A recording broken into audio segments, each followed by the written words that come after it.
আমরা পাবো না, আমাদের মা আমি 100 বছরও পূরণ হবে না। পাবো না, পাবো না, পাবো না। আমাদের মা মায়ের মতো কেউ নাই। আমাদের মা, যে মা নাকি আমাদেরকে রেখে বিদেশ যায় নাই, আপনারা কিভাবে বলেন পূরণ হবে? আমাদেরকে আগলে রেখেছে, উনি আমাদেরকে একা রেখে যায় নাই। উনি আমাদের আমরা যখন জেলে গেছি, আমাদের খোঁজ খবর নিয়েছে। উনি অনেক কষ্ট করেছে। উনি স্বামী হারিয়েছে, ওনার বুকে সন্তান হারিয়েছে। উনি ওনার বড় ছেলেকে দেখতে পারে নাই গত বছর, কিন্তু আমাদেরকে ছেড়ে যায় নাই ছেলেকে দেখতে। তাহলে উনি আপসীন।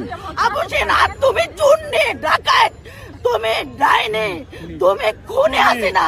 তুমি অনেক খুন করেছো, তুমি অনেক রক্ত খেয়েছো, তুমি অনেক ধরনের ছাত্রদেরকে মেরেছো।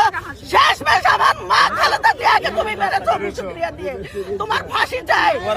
ডাক্তার ইউনূস স্যারের কাছে আমাদের একটাই অনুরোধ, তাকে এনে ফাঁসি দেওয়া হোক অতি তাড়াতাড়ি, তাহলে বুঝবো উনি ইউনূস স্যার একটা সঠিক বিচার করছে। আমাদের পক্ষ থেকে একটাই কথা, ওনাকে ওই ডাইনিকে এনে ফাঁসি দেওয়া হোক। আমরা তো আর মাকে পাবো না। আপনারা সবাই মায়ের জন্য দোয়া করেন, আল্লাহ যেন আমাদের মাকে ব্যস্ত নসিব করে। আমিন, আমিন। আর কিছু